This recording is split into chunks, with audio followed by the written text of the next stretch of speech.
What if I told you that the President of the Confederate States of America was captured on the run in Georgia wearing a dress?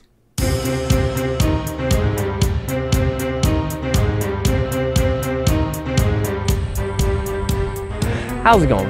Welcome to Virtual History 360. I'm Mr. Wade and I am here in Irwinville, Georgia.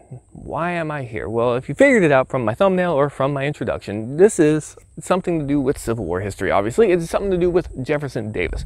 Now, why am I talking about Jefferson Davis today? Well, I'm talking about Jefferson Davis for a couple reasons, but let's fill in some of his story first. You know, he was from Mississippi. He was a Secretary of War. He was a senator, but when the Civil War broke out, he was elected as President of the Confederate States of America. He was their first president, of course, as we know, their only president.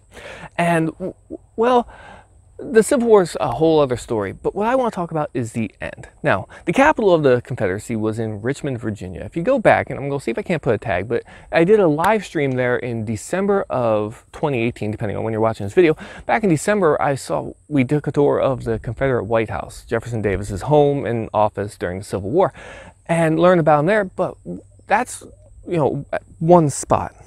This is something completely different, and how the tables turned by the time he made it here.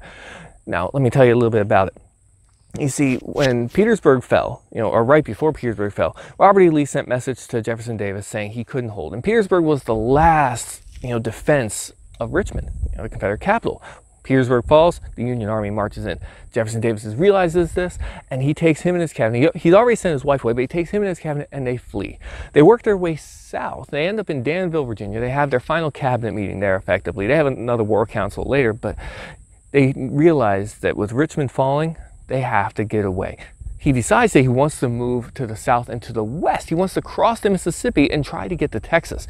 Because with Robert E. Lee now surrendering, he realizes his only hope is to gather the troops that are remaining out west to try and rebuild this lost cause. You'll hear the lost cause myth a lot when you talk about the Civil War.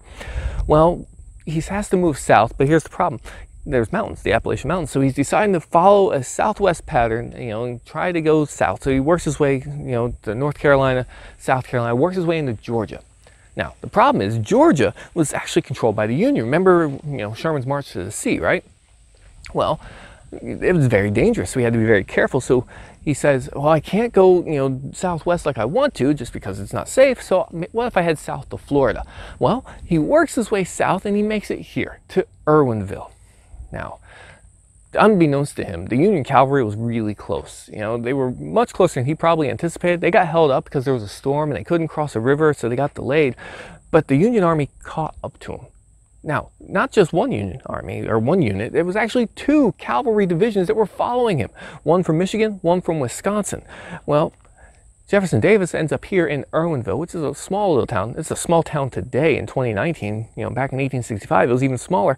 And well, he, goes around town, buys supplies at the general store. It's a small town, but they have supplies that he needs. Well, that leaves some breadcrumb trail that the Union cavalry is able to find, and they find out where his camp is. And on the night of May 9th, they surround him. But here's the thing. Remember I told you that there were two, one Michigan, one Wisconsin, right? Well, they encounter each other in the woods, like the ones over here, pretty dense. And they start shooting at each other because they each think they've run into Confederate cavalry. Two of Pritchard's cavalry die from the friendly fire because they didn't realize it.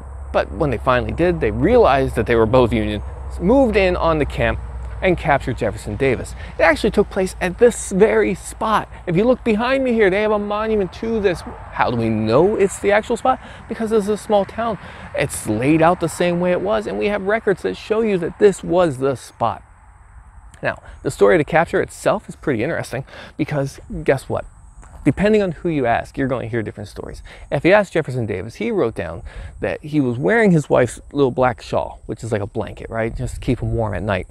Well, they said that they were going to try and sneak out with a servant, just kind of sneak out. But then he was caught, the man on horse, aimed his carbine at him. And he says he was going to take the shot.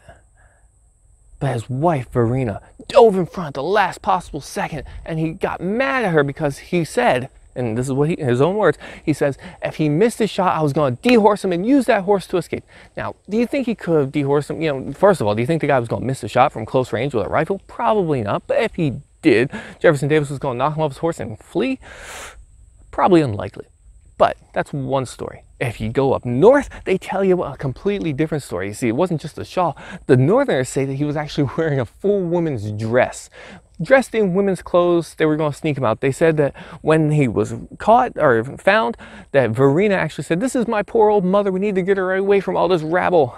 Well, he wasn't wearing everything women's. His boots, they say, were men's boots, and that's what gave him away. The cavalry officer said, "Those are men's boots. Have at it, old fellow." Well, they caught him. Well, was he or not? Was he wearing women's clothes? Probably not. I don't think he was. I think he was wearing that shawl, you know, his wife's shawl, but that's a blanket. That's fair. You know, dress, that was probably more propaganda. And if I can find a copy of Harper's Weekly, I'll put it up here. This is what they shared. And, you know, it was meant to embarrass him, to, you know, make him look bad, which we just fought a war against him. You kind of see where the North was going for, right? Well, guess what? He gets caught.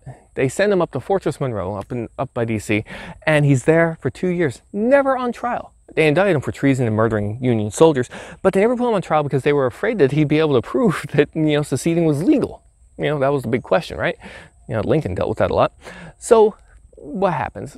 2 years later, they bond him out. It was actually Northerners that paid for his $100,000 bond, and he leaves. He goes to Europe for a couple years, finally comes back to the United States.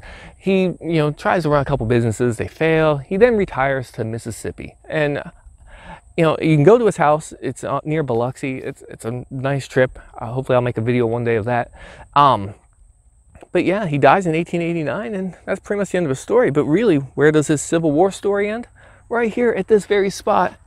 May 9th, 10th, depending on when you, what hour, May 9th or 10th, 1865 in Irwinville, Georgia. All right, so I'm going to let you go. If you have any questions, leave them in the comments below. If you liked it, hit that like button so YouTube can promote this for me. You know, if you have any questions, leave a comment, hit like. Oh yeah, and subscribe if you haven't already. Help me out with that. All right, I'm going to make videos like this. You like these 360 videos, don't you? So if you want more, hit that subscribe button. All right, so for Virtual History 360, I'm Mr. Wade.